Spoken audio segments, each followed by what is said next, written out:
Okay, so welcome to today's Burst of Innovation with me, Tamara Gondor, your host. For those of you who are new to me and to the Burst, let me just thank you so much for joining. I own the company Launch Street. We play in the innovation space. Specifically, we're pioneers in the human-centered innovation space. We have brought out into the world a proprietary personality assessment called the Innovation Quotient Edge that tells you your unique style of innovation. And that matters because it helps you unlock that competitive advantage inside your brain, perform at your peak, have a stronger, more valued voice, and drive innovation in your work and life. You know, we hear time and time again from employers, particularly right now, and the marketplace from entrepreneurs, that being innovative, the ability to think differently, is one of the most important skills to navigate the volatile and uncertain times that we're in, where our assessment tells you how to do that, how you specifically do it. Because here's the thing, this is what our research has found. Being innovative is universal. We all do it. However, how we innovate is actually unique to each of us. And the big mistake that a lot of us make is trying to innovate like the other person. I try to innovate like Kirby or Mary T or Paul or Corey or anyone else, but I got to do it in my way if I'm going to actually make it work. So what I'm asking you on these calls is to actually just be more of who you already are, not to be something different, just more of who you already are. I want to talk today about the 5 saboteurs of innovation. These are the things that keep us from innovating. And when I say they keep us from innovating, what I mean is they keep us from bringing the idea to the surface. It keeps us stuck in the ideas and the thoughts and the patterns we're already in. It keeps us in status quo, sometimes in mediocrity. And as I'm going through these 5, I want you to think about you and the people that you know. Maybe it's your team, maybe it's your partners, maybe it's even your clients. And I want you to think about where you and they fit in and how we might help them overcome one of these saboteurs. All right, let me pull up my screen so I can show you exactly what I'm talking about. And I want to hear from you. So if you're on the Zoom, I want you to put in the chat bar which one is speaking to you as I'm talking about it. So let me make sure the chat bar is open here. And then, right, if you're on LinkedIn or whatever, I want you to show it and I'll go in and I'll actually comment on it later. All right, so let's talk about the 5 top saboteurs. The first one, by the way, before I get into this, I just want to say they might surprise you a little bit. Some of them I think you're going to go, yeah, tomorrow I get that. Some of them you're going to say, oh, I've never really thought of it that way. The first one is inertia. What do I mean by that? Well, it takes a lot of energy to change. And in fact, I would argue that it's that first push, that first step that seems to take the most energy. Let's break it down. Think of it this way. You're on your couch. You've got a nice cup of coffee. You need to go mow the lawn. What's the hardest part of getting from the couch to the garage to get the lawnmower, to mowing the lawn? Well, it's actually not the lawn, is it? It's that first push off the couch. Well, innovation, change, anything kind of on the more creative side has to overcome that inertia. It has to overcome that first step, that first motion. That's the hardest part. So oftentimes we think about the things that sabotage innovation as the constraints of the system or the people around me or the yes butters. But the reality is sometimes it's the energy that it takes us to change. Our body wants to stay stable. Our mind wants to stay stable. So it's easier for us to stay where we are than it is to change. Inertia is a very, very powerful force for keeping you in place and keeping you from innovating. Okay, the second one is fear, of course. Fear of failure, fear of the unknown, fear of consequences, fear of looking stupid, fear of judgment. For some people, it's even fear of success. So we all have fear of some things inside of us.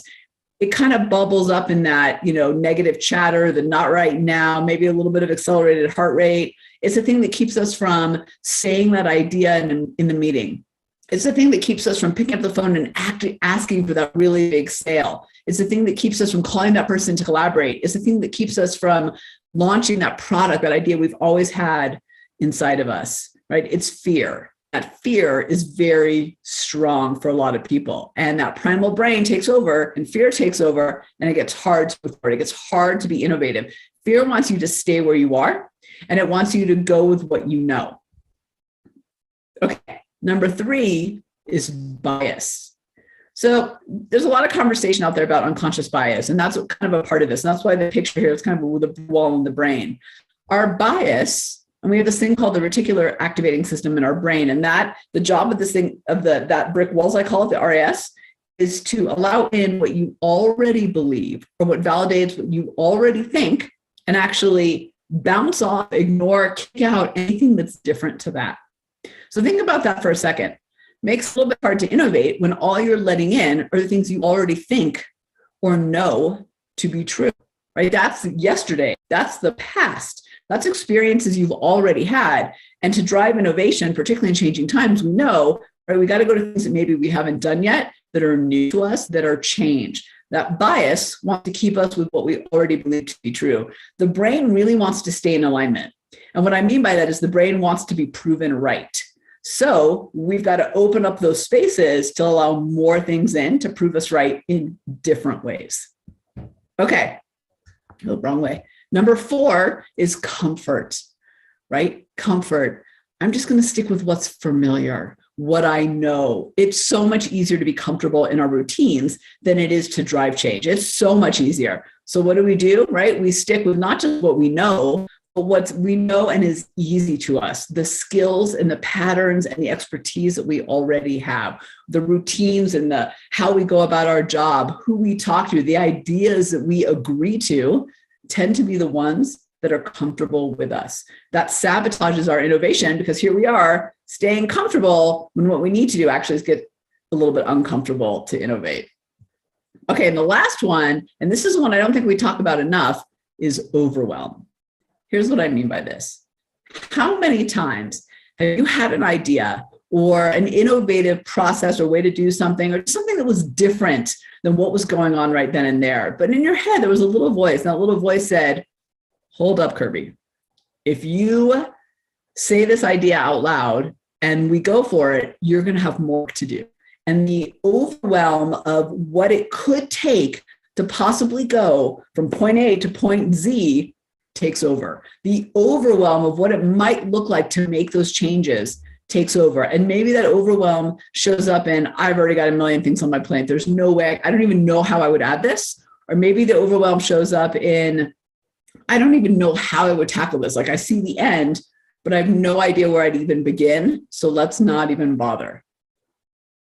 So I want you to put in the chat bar if you're on me with Zoom, or put in the comment section if you're on any one of our social media platforms where we stream, which one you think speaks to you. So in a sentence, put in the chat bar or on the comments, which one speaks to you? Which one is the one you struggle with the most? Is it inertia, that kind of energy that it takes just to even get going, to kind of change from where you are to where you're trying to go? Is it the fear of failure, fear of judgment that holds you back from moving forward because the fear is the driving force? Is it the bias that you to be really good at going with and saying yes to the things that already speak to you, that you already know to be true, versus letting in new ideas and thinking? Is it comfort? This is easy. This is comfortable. I know how this looks. I know how this is going to turn out. I don't want to have to think too hard. I want to be comfortable. Or is it overwhelm? Oh my gosh, from here to there is just, I don't even know how to wrap my head around that. And the work it's going to take to get there. All right, so we've got overwhelm coming in. We've got fear of failure coming in. Oh, inertia.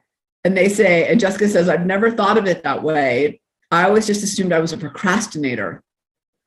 Do you think that's true? So Jessica, that's a really interesting comment, right? Is it inertia or is it procrastination? Well, here's what I would say. I think procrastination is an output of inertia, right? So we don't take the move. We don't take that first step. So we put off whatever it is we should do. And maybe it's something simple like writing that email or calling that meeting or finalizing that task. We put it off and we put it off. Really what's happening is inertia sets in, but it shows up to us in the world as procrastination. What a great comment. Thank you for pointing that out. Yeah, procrastination's on there, but I think it's actually, in fact, I would argue that procrastination is an output of all of these, right? So if you have fear, you don't do it. And you put it off and you put it off. How many of you, I know I'm guilty of this, have put off a phone call that you should make because you're afraid they'll answer, right? That you're afraid that they'll actually be there and you'll have to talk to them. And then like you're nervous about it. So I think procrastination and perfection are an output of all of these. All right, we got some long ones coming in, so let me get my glasses on so I can see what you have to say. Paul says, they all seem to be speaking to me, but if I had to pick one, overwhelm. Yes, and inertia, comfort, and overwhelm get intertwined in your brain. Yeah, totally. So I think inertia can also be an output of any one of these, but how many of us have had that experience where the anticipation is bad, right? It's like that first step out the door to go for a run or to go walk into the gym. And once you just take one step, you take 2 steps, and then you take 5 steps, and then you take 100 steps. But it's that first step that's the hardest. And comfort feels really good. So instead, that's what you're drawn to. All right, Carolyn says comfort. Sometimes I have to step out of my comfort zone to learn something new and rely on others to assist me. Well, Carolyn, you just said a couple of really good nuggets in there too, which is comfort keeps us safe, right? And comfortable and happy. It's easy. And sometimes we have a fear of asking for help. So here we are, we're trying to get outside our comfort zone, which means we're doing things we don't know how to do. And then there's a fear of asking for help.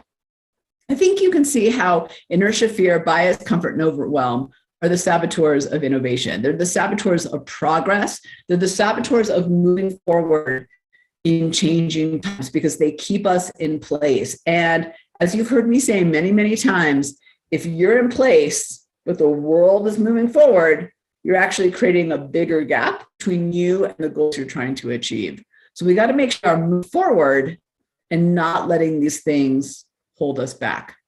All right, everybody. Thanks you so much for your incredible input. Here's what I want from all of us this week. Just give me a yes in the chat bar or in the comments. I want you, when you feel any of these, in fact, take a screenshot of this.